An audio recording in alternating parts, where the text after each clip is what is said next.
काम बहुत बड़ा भयंकर दुखदाई होता है, क्योंकि गुरु से झूठ, मित्र से चोरी, गुरु से झूठ, मित्र से चोरी, की होई निर्धन, की होई कोड़ी।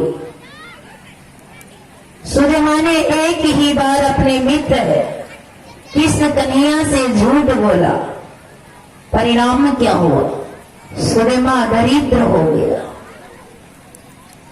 एक झूठ के कारण गुरु माता ने दिया था कि तुम दोनों लकड़ी चुनने जंगल जा रहे हो, मैं चना भूंज के देती हूँ। लकड़ी चुनते चुनते बड़ी जोर से भूख लगे तो दोनों मिलके खा लेना। गुरु माता ने एक पोटली बना करके दे दिया। दोनों जंगल में चले गए लकड़ी चुनने के लिए। लकड़ी चुनने के क्रम में बारिश होना शुरू हो गया, आंधी उंधी आना शुरू हो गया। दोनों भाग दौड़ करने लगे और अलग अलग वृक्ष के आड़ में दोनों छिप गए। बड़ी देर तक बारिश होने लगी, समय भी बहुत अधिक हो गया था। सुदामा ने पोटली खोलकर चना निकालकर कुटुर कुटुर खाना शुरू कर दिया। बगल के वृक्ष के आड़ से भगवान कृष्ण कन्हैया देख रहे थे। कन्हैया ने कहा, मेरे मित्र सुदामा, तुम चना खा रहे हो, मुझे भी दो ना, मुझे भी बहुत जोर से भूख लगी है।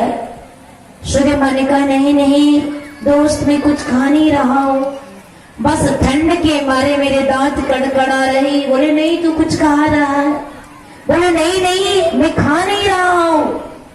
भगवान कृष्ण ने कहा, तू खा रहा है, मुझे दे ना। बार बार मना करता रहा कि नहीं मैं खा नहीं रहा हूं, खा नहीं रहा हूं। भगवान कृष्ण ने कहा, कोई बात नहीं, तुम खा करके भी झूठ बोल रहे हो, मैं मांग रहा हूं, तुम मुझे नहीं दे रहे हो, तो याद रख, तू भी कभी मुझसे कुछ मांगेगा तो मैं भी तुझे कुछ भी नहीं दूंगा। और जानते हैं, थोड़ा सा चना अपने मित्र से चुरा के खाया, परिणाम क्या हो गया? दरिद्र हो गया, दुखी हो गए उस चना के कारण।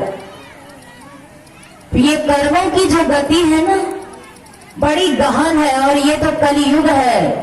कलयुग में उसका फल देर से नहीं तत्काल प्राप्त हो जाता। जो भी आप कार्य करो, आप धर्म करोगे बड़ा तन मन धन से समर्पित होकर, आप धर्मात्मा कहलाओगे, आप संत कहलाओगे, साधु कहलाओगे, भक्त कहलाओगे। पर अब थोड़ी ही देर गलत संगतियों में पड़ जाओ, आप गलत नहीं हो, आपकी संगति गलत है, आपके मित्र गलत है, आप सही है, फिर भी आपको गलत दृष्टि से देखेंगे। कहा, देखो ना, ये भी आजकल चोर बन गया। आप चोर नहीं हो, पर उनके साथ घूमने के कारण आपको उनका प्रभाव पड़ गया। हमारे संत महापुरुष कहते हैं, ये कर्मों की जो गति है बड़ी गहन है। भगवान ने खुद नर रूप धारण करके लोगों को दिखाया कि देखो मुझे, मैं मनुष्य शरीर को प्राप्त किया और कर्मों का फल मैं किस भांति भुगत रहा हूं।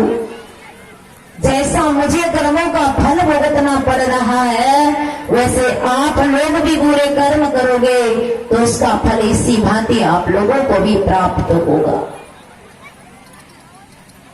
फिर भी हम आप संत वचन को समझने के लिए तैयार नहीं होते। हमारे संत महापुरुष कहते हैं, हे संसार के लोगों, संतों के सानिध्य में आओ और संत वचन को अपने जीवन में शिरोधार्य करो। जब संत वचन को शिरोधार्य करोगे, आपका बिगड़ा हुआ जीवन भी बन जाएगा, चमक जाएगा। एक गांव में एक बूढ़ा बाबा था। बाबा से दीक्षा ले लिया। दीक्षा लेने के 6 महीना के बाद किशनगंज जिला रुईधासा मैदान में अखिल भारतीय संत मत सत्संग 2004 का, जहां महर्षि संत सेवी जी महाराज का पदार्पण हुआ था, तो गांव के सारे लोग जब उस अखिल भारतीय संत मत सत्संग में जाने लगा, तो ये बूढ़ा बाबा भी कहते हैं मैं कभी अखिल भारतीय सत्संग सुना नहीं हो, सो आप लोगों के साथ मैं भी जाना चाहता हूँ।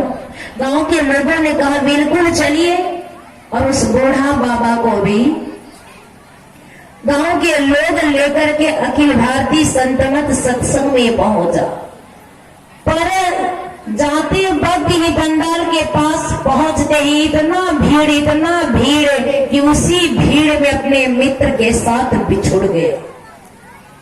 बेचारा बहुत खोजा, अपने गांव के लोग उन्हें मिला नहीं, तो कहीं कोने में बैठकर 3 दिन तक सत्संग सुना, भंडारा ग्रहण किया।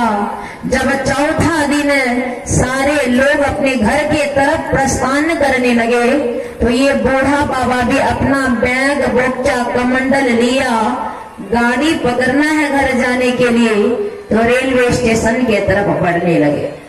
तो देखते हैं क्या, काला कोट पहना हुआ 2-4 आदमी को, तो रिक्शा वाला से पूछते भाई ये कौन है, काला जो कोट लंबा पहने हुए है। बोले ये वकील साहब है। बोले क्या करते हैं? बोले सही गलत का फैसला करते।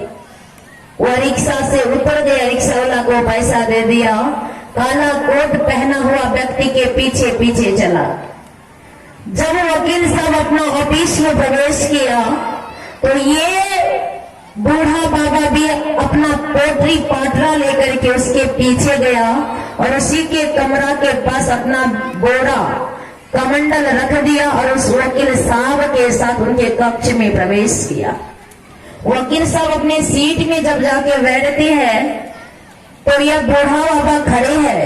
वकील साहब पूछते हैं आपको कौन चीज का फैसला करना है, जगह जमीन का फैसला या कुछ मुद्दा मामला है?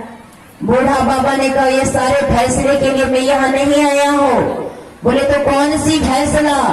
बोले मैं 3 दिन तक रुद्रहासा मैदान में अखिल भारतीय संत मत सत्संग को श्रवण किया है, सो मैंने सही किया है कि गलत किया, इसका फैसला आप मुझे कर दीजिए।